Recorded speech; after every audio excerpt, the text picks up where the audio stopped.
أعوذ بالله من الشيطان الرجيم. بسم الله الرحمن الرحيم.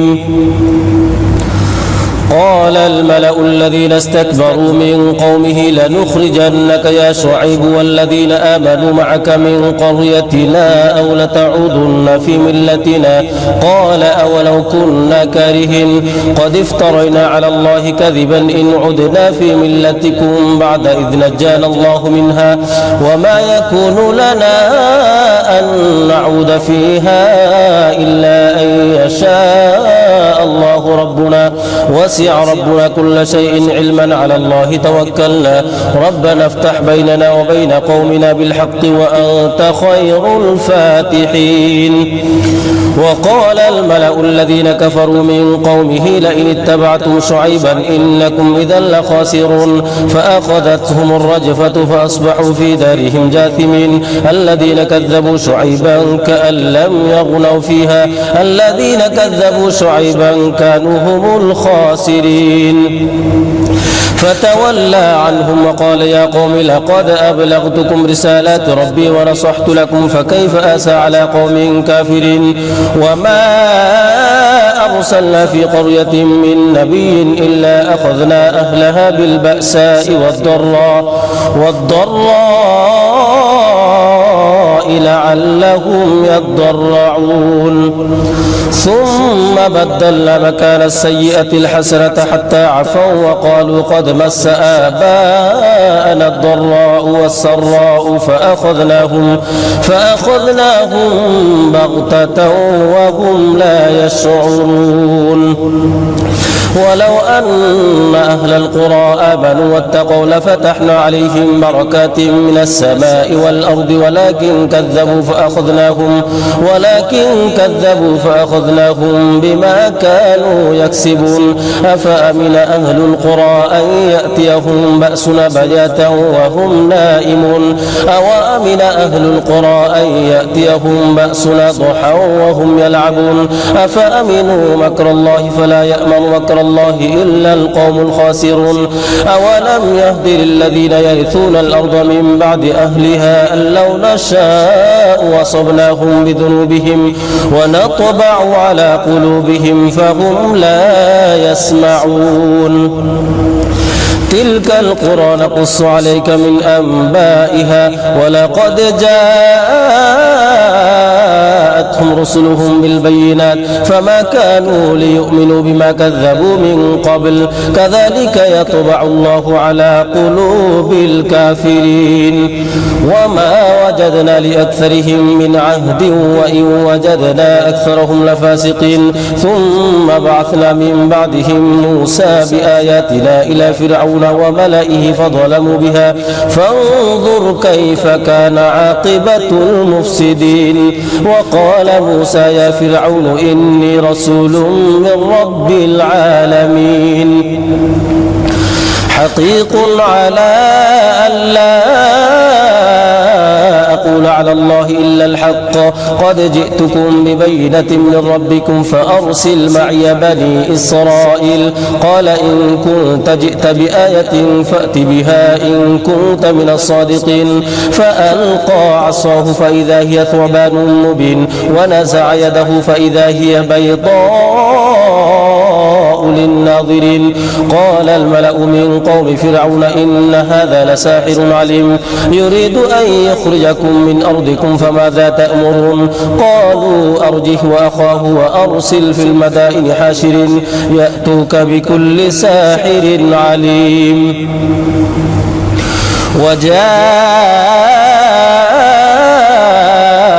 السحرة فرعون قالوا إن لنا لأجرا إن كنا نحن الغالبين. قال نعم وإنكم لمن المقربين. قالوا يا موسى إما أن تلقي وإما أن نكون نحن الملقين. قال ألقوا فلما ألقوا سحروا أعين الناس واسترهبوهم وجاءوا بسحر عظيم. وأوحينا إلى موسى أن ألق عصاك فإذا هي تلقف ما يأفكون فوقع الحق وبطل ما كانوا يعملون فغلبوا هنالك وانقلبوا صاغرين وألقي السحرة ساجدين قالوا آمنا برب العالمين رب موسى وهارون قال فرعون آمنتم به قبل أن آذن لكم إن هذا لمكر مكرتموه في المدينة لتخرجوا منها أهلها فسوف تعلمون لأقطعن أيديكم وأرجلكم من خلاف ثم لأصلبنكم أجمعين قالوا إنا إلى ربنا منقلبون وما تنقم منا إلا أن آمنا بآيات ربنا لما جاءتنا ربنا أفرغ علينا صبرا وتوفنا مسلمين وقال الملأ من قوم فرعون أتذر موسى وقومه ليفسدوا في الأرض ويذرك وآلهتك قال سنقتل أبناءهم ونستحيي نساءهم وإنا فوقهم قاهرون قال موسى لقومه استعينوا بالله واصبروا إن الأرض لله يورثها من يشاء من عباده والعاقبة للمتقين قالوا أوذينا من قبل أن تأتينا ومن بعد ما جئتنا قال عسى ربكم أن يهلك عدوكم ويستخلفكم في الأرض فينظر كيف تعملون ولقد أخذنا آل فرعون بالسنين ونقص من الثمرات لعلهم يذكرون فإذا جاءتهم الحسنة قالوا لنا هذه وإن تصيبهم سيئة يطيروا بموسى ومن معه ألا إنما طائرهم عند الله ولكن أكثرهم لا يعلمون وقالوا مهما تأتنا به من آية لتسحرنا بها فما نحن لك بمؤمنين فأرسلنا عليهم الطوفان والجراد والقمل والضفادع والدم آيات مفصلات فاستكبروا وكانوا قوما مجرمين ولما وقع عليهم الرجس قالوا يا موسى ادع لنا ربك بما عهد عندك لئن كشفت عنا الرجس لنؤمنن لك ولنرسلن معك بني إسرائيل فلما كشفنا عنهم الرجس إلى أجل هم بالغوه إذا هم ينكثون فانتقمنا منهم فأغرقناهم في اليم بأنهم كذبوا بآياتنا وكانوا عنها غافلين وأورثنا القوم الذين كانوا يستضعفون مشارق الأرض ومغاربها التي باركنا فيها وتمت كلمة ربك الحسنى على بني إسرائيل بما صبروا ودمرنا ما كان يصنع فرعون وقومه وما كانوا يعرشون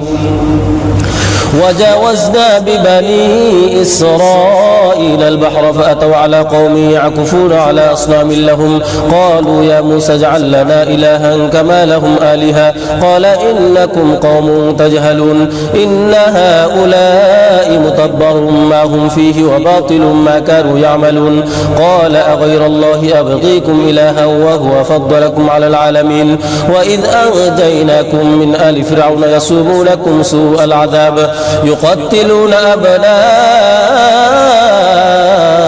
ويستحيون نساءكم وفي ذلكم بلاء من ربكم عظيم ووعدنا موسى 30 ليلة وأتممناها ب10 فتم ميقات ربه 40 ليلة وقال موسى لأخيه هارون اخلفني في قومي وأصلح ولا تتبع سبيل المفسدين ولما جاء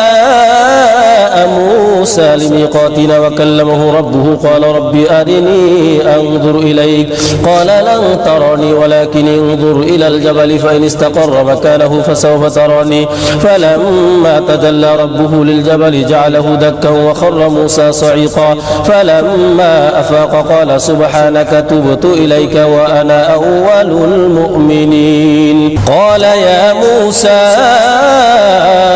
إني إني اصطفيتك على الناس برسالاتي وبكلامي فخذ ما آتيتك وكن من الشاكرين وكتبنا له في الألواح من كل شيء موعظة وتفصيلا لكل شيء فخذها بقوة وأمر قومك يأخذوا بأحسنها سأريكم دار الفاسقين سأصرف عن آياتي الذين يتكبرون في الأرض بغير الحق وإن يروا كل آية لا يؤمنوا بها وإن يروا سبيل الرشد لا يتخذوه سبيلا وإن يروا سبيل الغي يتخذوه سبيلا ذلك بأنهم كذبوا بآياتنا وكانوا عنها غافلين والذين كذبوا بآياتنا ولقاء الآخرة حبطت أعمالهم هل يجزون إلا ما كانوا يعملون واتخذ قوم موسى من بعده من حليهم عجلا جسدا له خوار ألم يروا أنه لا يكلمهم ولا يهديهم سبيلا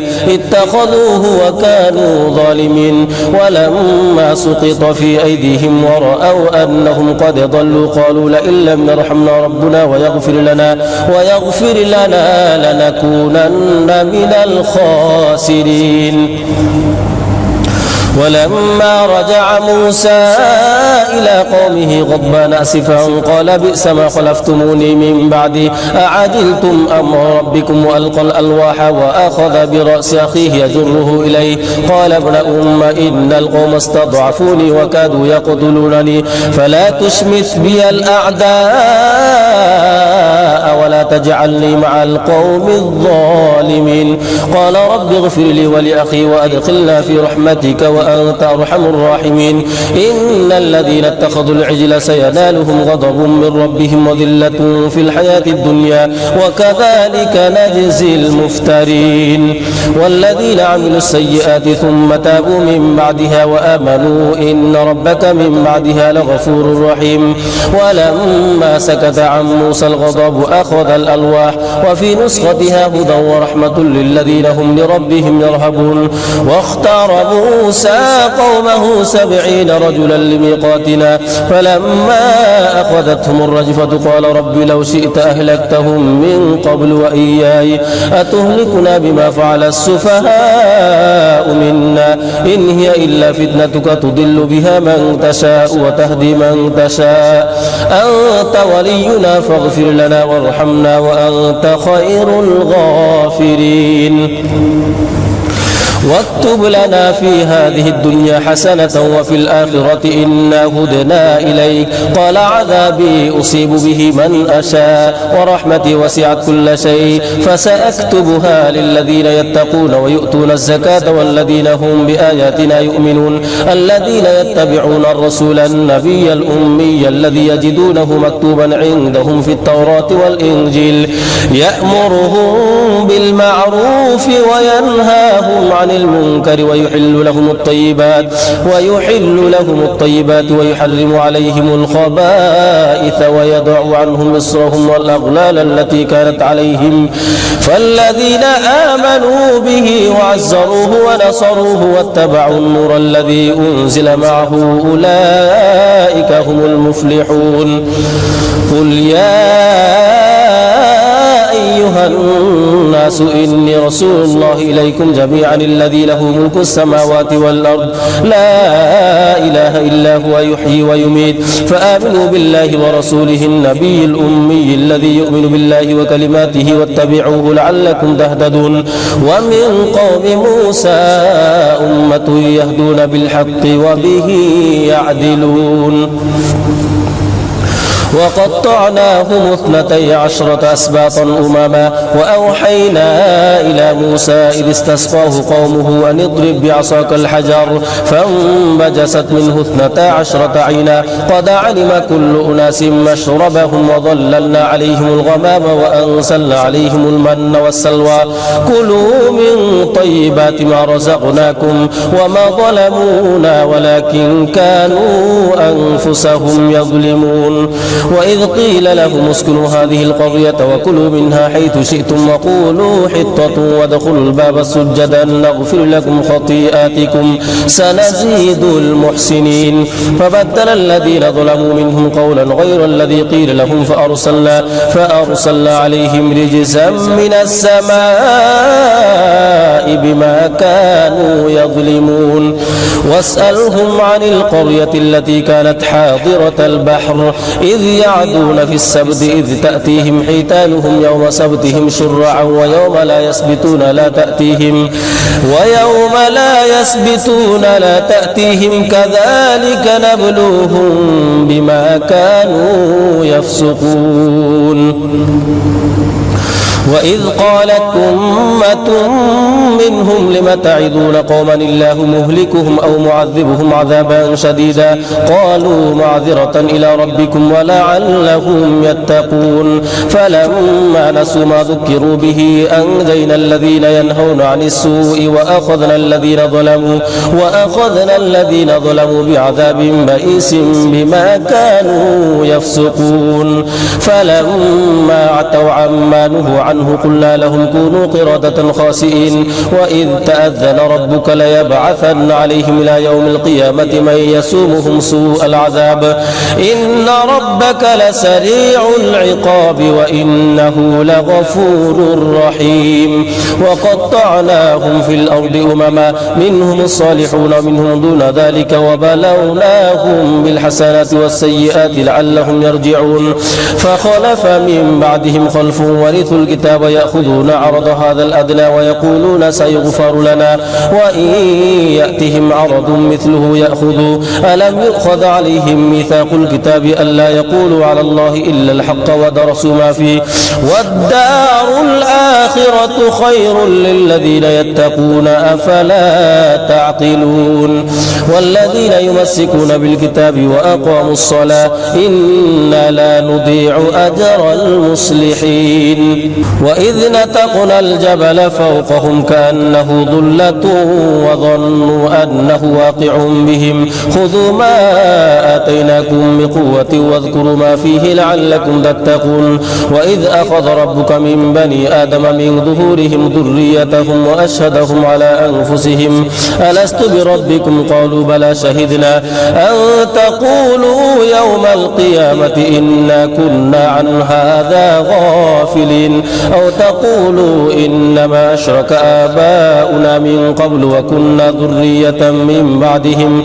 أفتهلكنا بما فعل المبطلون وكذلك نفصل الآيات ولعلهم يرجعون واتل عليهم نبأ الذي آتيناه آياتنا فانسلخ منها فأتبعه الشيطان فكان من الغاوين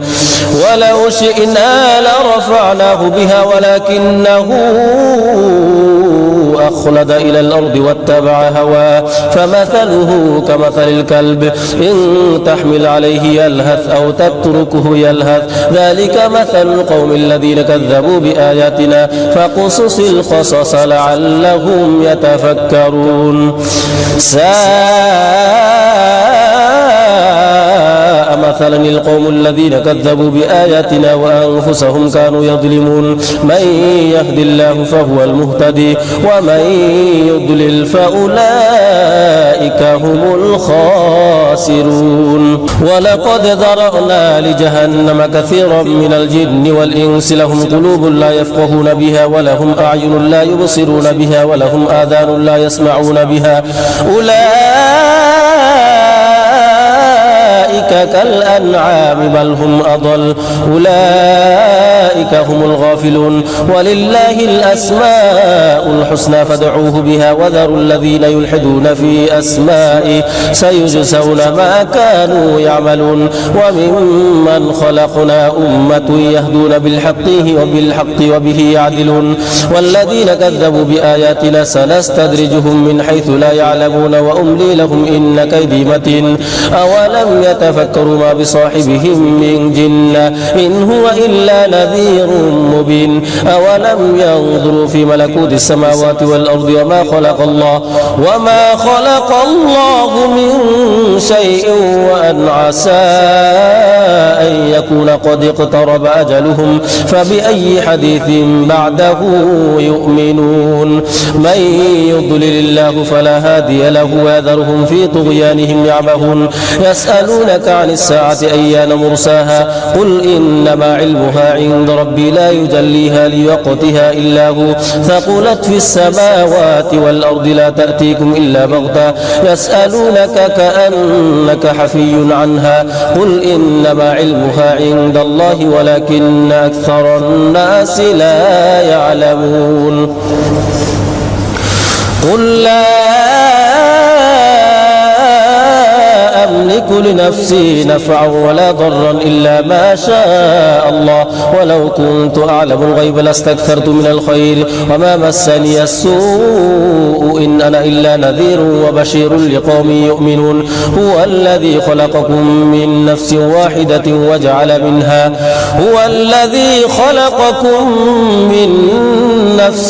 واحدة وجعل منها زوجها ليسكن إليها فلما تغشاها حملت حملا خفيفا فمرت به فلما أثقلت دعوا الله ربهما لئن آتيتنا صالحا لنكونن من الشاكرين فلما آتاهما صالحا جعل له شركاء فيما آتاهما فتعالى الله عما يشركون أيشركون ما لا يخلق شيئا وهم يخلقون ولا يستطيعون لهم نصرا ولا أنفسهم ينصرون وإن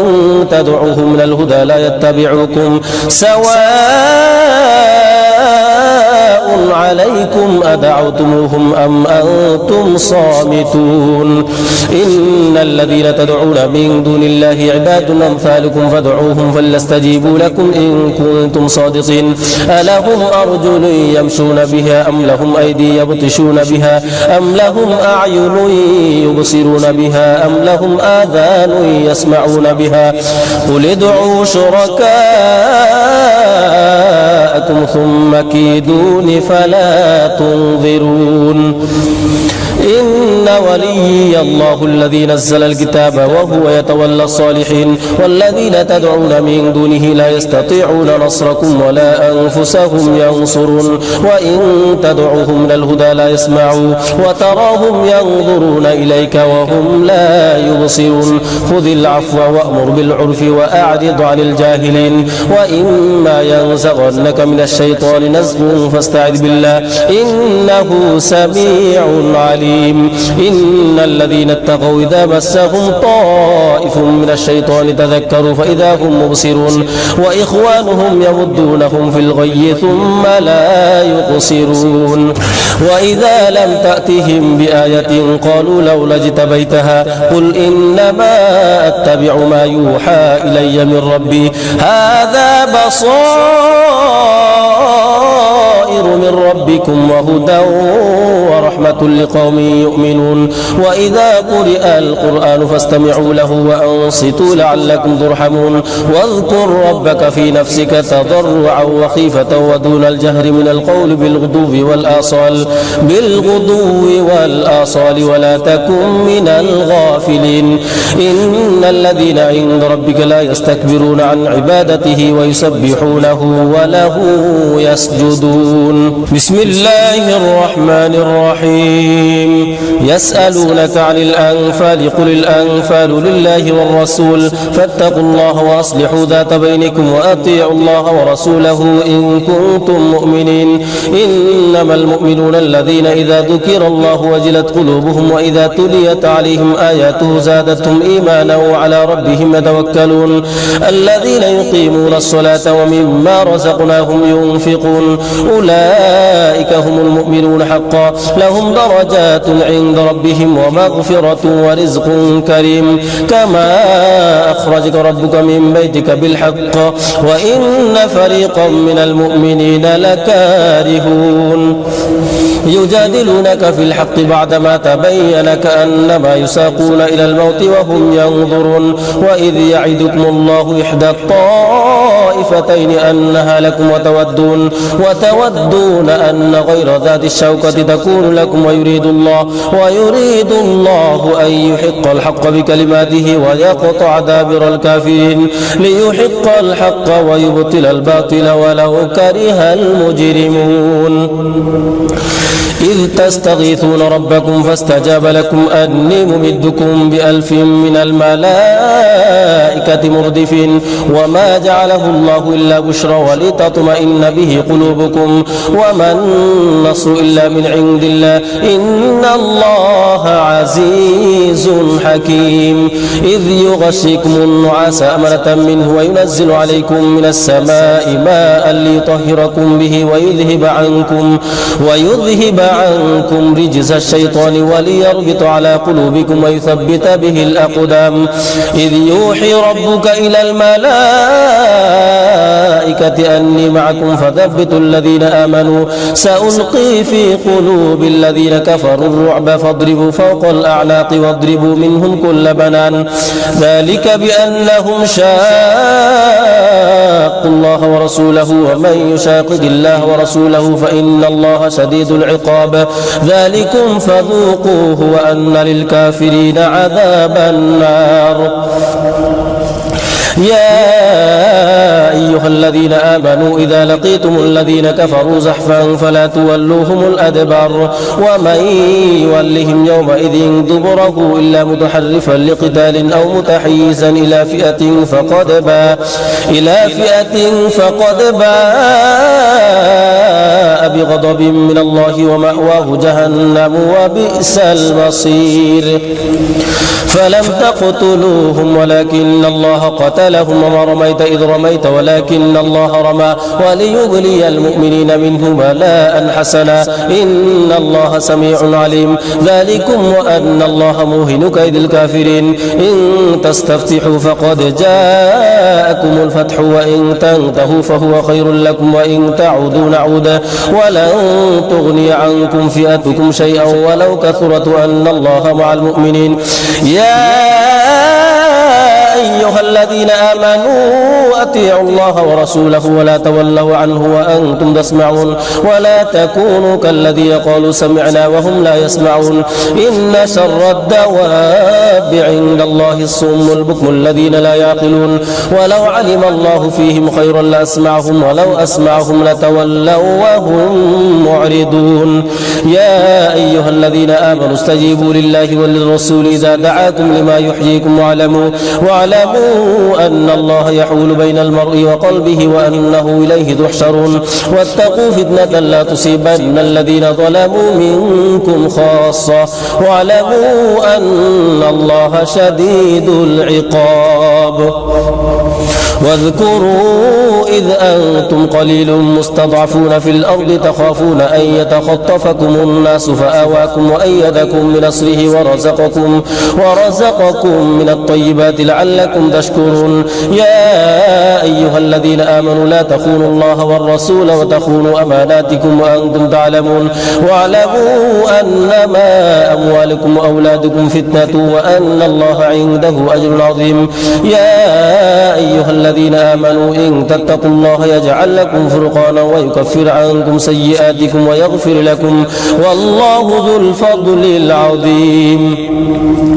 وإذ يمكر بك الذين كفروا ليثبتوك أو يقتلوك أو يخرجوك ويمكرون ويمكر الله والله خير الماكرين وإذا تتلى عليهم آياتنا قالوا قد سمعنا لو نشاء لقلنا مثل هذا إن هذا إلا أساطير الأولين وإذ قالوا اللهم إن كان هذا هو الحق من عندك فأمطر علينا حجارة من السماء أو ائتنا بعذاب أليم وما كان الله ليعذبهم وأنت فيهم وما كان الله معذبهم وهم يستغفرون وما لهم ألا يعذبهم الله وهم يصدون عن المسجد الحرام وما كانوا أولياء إن أولياؤه إلا المتقون ولكن ولكن أكثرهم لا يعلمون وما كان صلاتهم عند البيت إلا مكاء وتصديا فذوقوا العذاب بما كنتم تكفرون إن الذين كفروا ينفقون أموالهم ليصدوا عن سبيل الله فسينفقونها ثم تكون عليهم حسرة ثم يغلبون والذين كفروا إلى جهنم يحشرون ليميز الله الخبيث من الطيب ويجعل الخبيث بعضه على بعض فيركمه جميعا فيجعله في جهنم أولئك هم الخاسرون قل للذين كفروا إن ينتهوا يغفر لهم ما قد سلف وإن يعودوا فقد مضت سنة الأولين وقاتلوهم حتى تكون فتنة ويكون الدين كله لله فإن انتهوا فإن الله بما يعملون بصير وإن تولوا فاعلموا أن الله مولاكم نعم المولى ونعم النصير صدق الله العظيم.